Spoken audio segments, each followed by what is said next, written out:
잘하면 버팁니다. 네. 지금 국민들이 화가 나고 국민들이 변화를 요청하는 것은 불량 정치.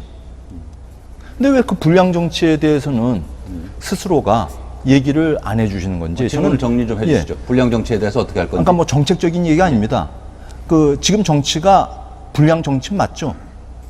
예, 불신을 많이 받고 있습니다. 아, 불신 정도가 아니라 그거 먹으면은 불량식품은 배탈 나는 정도지만 지금 정치는 국민을 죽일 수 있는 정치라는 건 아시는 거죠? 예. 예. 그럼 어떻게 바꾸실 겁니까? 질문 주셨어요. 예. 네, 어떻게 답변 바꾸실 겁니까? 이게 정치 쇄신, 그래서 정치 쇄신을 해야 된다는 얘기를 많이 하고 있습니다. 그래서 정치 쇄신을 하기 위해서 뭐 국회만 해야 된다든가 뭐 그것이 아니라 국회도 해야 되고 행정부도 해야 되고 또 정당도 해야 된다고 생각합니다. 그래서 이번에 쇄신안을 발표를 했는데 예를 들면 이제 정당의 정치 쇄신은 어디서부터 시작해야 되냐? 정당 쇄신의 핵심은 역시 공천이라고 생각을 합니다. 그래서 그 공천은 여야가 같은 날 동시에 하는 국민 참여 경선으로, 그래서 국민께 이제 공천권을 완전히 돌려드리는 거죠. 그렇게 하고 또 지방자치단체장이나 또 지방의회 의원, 거기에 공천도 그동안 정당에서 했는데 그것도 이제 우리는 그 정당에서 포기하고 하지 않는다. 그런 쇄신안을 발표를 했습니다. 또 그 국회 차원에서의 그 쇄신이라고 한다면 역시 기득권을 내려놓는 것이 핵심이라고 생각합니다.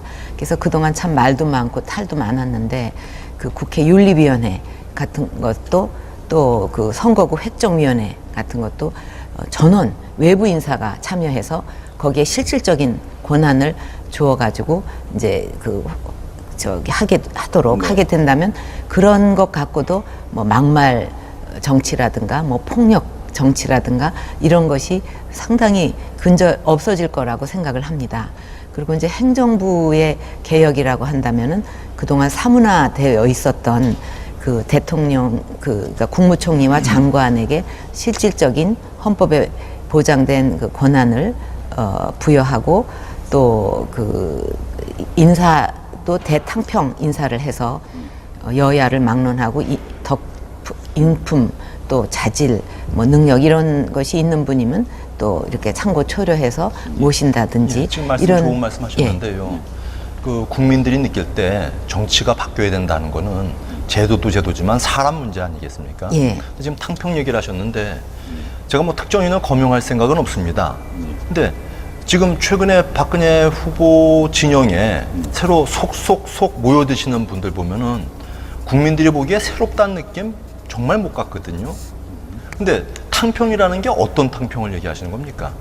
탕평이라는 정진웅 의원은 그 여성에게 좀 양보하자니까 사회자 말은 완전 무시하시고 막 몰아붙이세요. 여기까지 하겠습니다. 아니 그러니까 거기까지 하시겠어요? 예. 아니, 그 탕평이라는 게 예. 그렇게 예, 지금 옛날 분들 모셔다가 오는 게 탕평인지 그게 아니고요. 지역을 그렇게 안배해서 예. 호남, 충청 이런 식으로 하는 게 그게 탕평인지 예. 지금 새 시대에서 젊은 사람들뿐만 아니라 온 국민이 바라는 네. 새로운 인재상, 새로운 사람 예.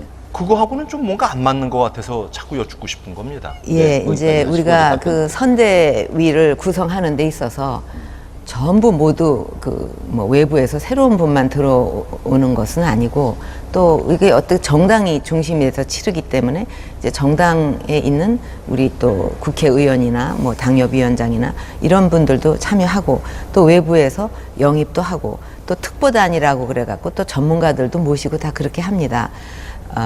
그러나 이제 제가 이 대탕평 얘기하는 건 역시 행정부에서 그 인사를 할 때 그것을 이제 앞으로 새 정부가 들어섰을 때 이렇게 하겠다는 거고 또 지금 이렇게 선거를 돕기 위해서 오시는 분들은 뭐 저한테는 감사한 분들이죠. 이 선거에 그 도움을 주시기 위해서 자진해서 모두 돕겠다고 오시는 분들은 전부 그 열린 마음으로 다 모셔서 같이 힘을 합해가지고 선거를 잘 치러야 되지 않겠습니까? 그런 분들은 또 다 좀 도우겠다고 오시면은 또 따뜻하게 다 맞아서 같이 힘을 합하는 것이 그게 선거입니다. 그 선거 네, 도우신 알겠습니다. 분들은 다 자리 주실 뭐 겁니까? 다음 기회에 또 자리가 보시고요. 100이 종군 하는 분도 많이 계시고 예. 거의 뭐 백의종군하는 분들도 많이 계시고 그런 거 필요 없다. 이번에는 꼭 새누리당이 또는 박 후보가 돼야 된다 하는 그런 마음으로 그냥 아무것도 바라지 않고 도우시는 분들이 많이 계십니다. 그런 의사를 좀 정의는- 선언해 주실 수 없나요? 예? 이번 선거에 와서 네. 이번 선거에 와서 도우시는 분들한테는 나 일정 기간 자리 안 주겠다 그런 거 좀 선언해 주시면 안 됩니까? 웃자고 하는 얘기가 아닙니다. 아니, 그런 분들 바라지도 않으시는데 그건 알 수 없죠. 바라는지 안 바라는지는. 예. 예, 좀 뭔가 그 굉장히 그만큼 거기에 정말 진정성을 가진 그런 새로운 진작이 있어야 되는 거 아니냐. 특히 인적 쇄신이나 네. 이런 예, 부분에 그렇게 대해서. 하려고 합니다. 오늘 예, 예. 제한된 시간은 사실 70분이고요. 그리고 이제 뭐 가능한 자유롭게 패널들께서 질문하시도록 제약 없이 진행을 하겠습니다만은 그래도 좀 가끔 사회자 진행은 협조해 주시고요. 죄송합니다. 잘못하다 푹 쉬시는 경우가 있습니다. 다른 분들도 좀 골고루 하셔야죠. 그러니까 제가 아까 이왕이면 여성에게 좀 기회를 먼저 드리는 게 하고 있는데 그냥 바로 치고 나와서 지금 상당히 시간이 지나서 누가 우리 서미아 교수님 아까 손 드셨는데 네. 질문해 주십시오. 네. 저는 먼저 가계부채와 신용불량자 문제에 대해서 질문을 드리겠습니다.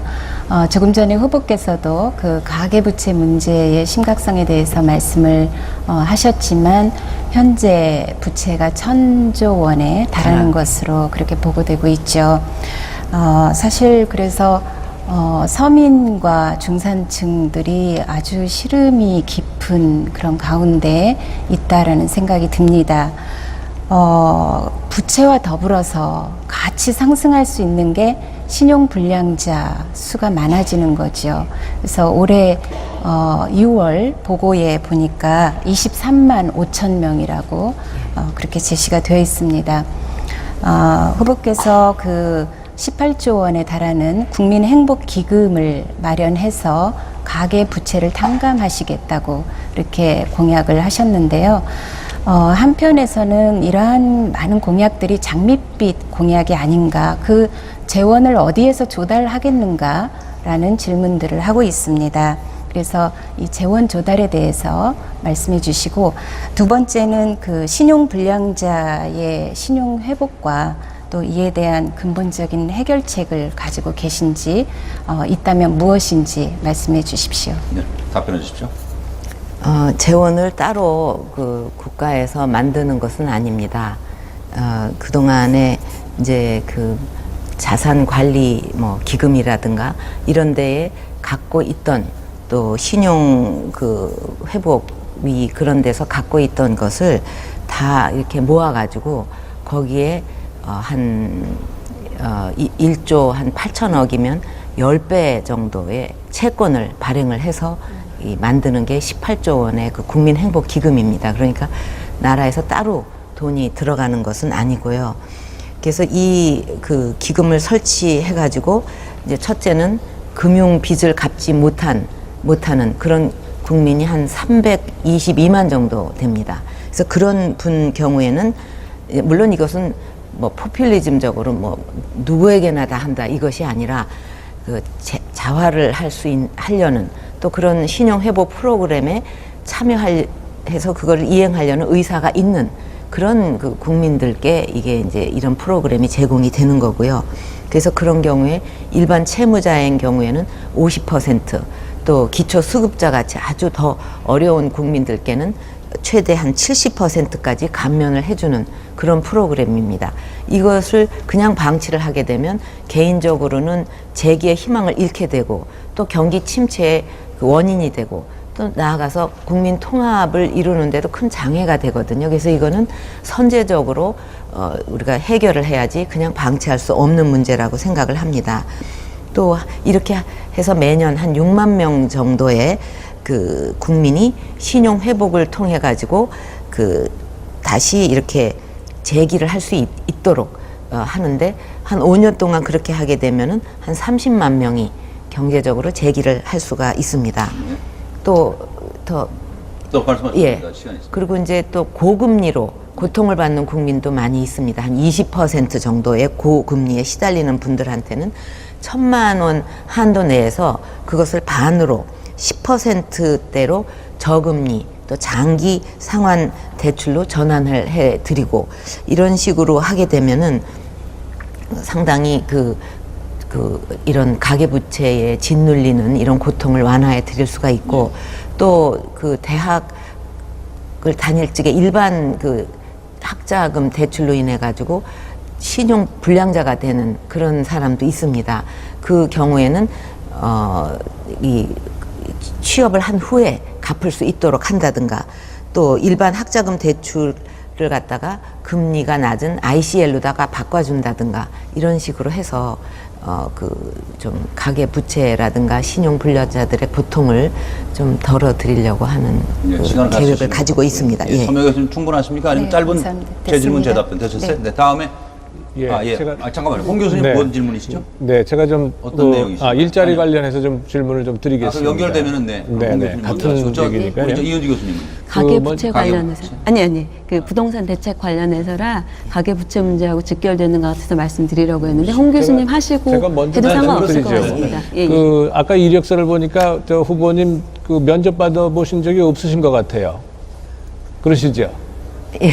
오늘 아마 정진용 의원께서 아까 말씀하시는 거 보니까 호되게 면접 시험을 좀 치르시는 것 같은데 아마 평생 처음이자 마지막 면접 시험 잘 치르시면은 12월 19일 날 대통령직에 취임하실 수 있을 겁니다. 제가 드리고 싶은 말씀은 일자리 창출과 관련된 겁니다. 일자리 창출 대책을 내놓으신 걸 보니까요. 주로 창조 경제, 그리고 IT, 그래서 이제 IT, 문화, 콘텐츠, 서비스 산업 뭐 이런 쪽에서 이제 일자리를 창출하시겠다는 말씀을 하셨습니다.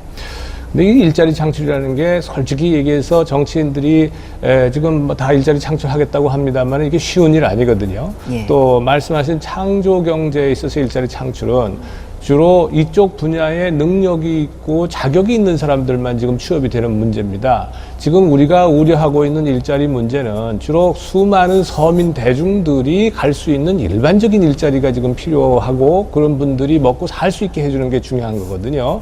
그래서 어떻게 보면 뭐 박 후보님께서 내놓으신 그 창조 경제의 이것도 지금 현재 오히려 지금 이 부분에는 사람이 없어서 구하지 못하는 경우가 많습니다. 그래서 이 문제를 어떻게 해결하실 것인지 예. 서민을 위한 일자리는 어떻게 창출하실 것인지 그 얘기를 좀 듣고 싶습니다. 그러니까 이제 두 가지로 생각을 할 수가 있는데, 한쪽에서는 그래도 좋은 일자리를 자꾸 만들어내야 됩니다. 그리고 또 한쪽에는 우리 노동 시장이 미스매치가 굉장히 심각하거든요. 그래서 한쪽에서는 구인난이고 한쪽에서는 구직난이고 그렇게 돼 있지 않습니까?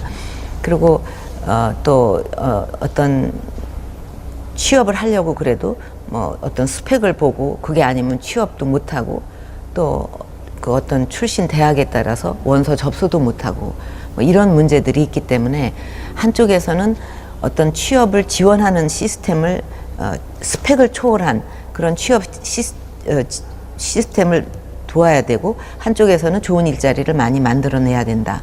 그래서 아까 그 창조 경제에서 말씀드린 것은 자꾸 파이를 키우는 쪽의 얘기고요. 그 다음에 이 취업 그 지원 시스템에 있어서는 저는 스펙 초월 취업 지원 시스템을 이렇게 생각을 하고 있습니다. 그러니까 고등학교를 나왔든 대학을 나왔든 어느 지역 출신이든 학벌을 따지지 않고 그 사람이 갖고 있는 열정과 어떤 잠재력과 이것만 보고 등록을 하면은 거기에 다양한 그 전문적인 멘토들이 있어가지고 그분들이 이제 잘 상담을 해주는 거죠. 그래가지고 이 사람이 어떤 것에 맞고 또 그 일터를 가려면은 어떤 것이 좀 부족하니까 훈련을 요것을 더 받아야 된다든가 이런 것을 친절하게 안내를 함으로써 그 취업을 할 수 있게 준비를 시켜주고 그 사람의 그 인재에 대한 정보를 인재은행에다 등록을 하는 겁니다. DB로. 그러면은 이런 인재가 필요하다는 기업이라든가 이런 데에서 그것을 보고 그 사람을 이제 만날 수가 있는 거죠. 연결이 되는 거죠. 또 하나는 너무 이제 학벌하는 사회이기 때문에 저는 직무 능력 표준을 만들어서 우리나라에 이제 많은 직업이 있지만은 그거를 직무 능력으로 나누게 되면 한 900개 정도가 필요한데 그 중에서 한 290개 정도는 이미 표준이 만들어졌다. 그러면 나머지도 빨리 그 표준을 만들어서 뭐 어떤 일자리를 가겠다 그러면 그 직무를 할 수 있느냐, 그 능력이 있냐 하면은 학벌이나 이런 거를 따지지 않고 갈 수 있도록. 그래서 이것도 역시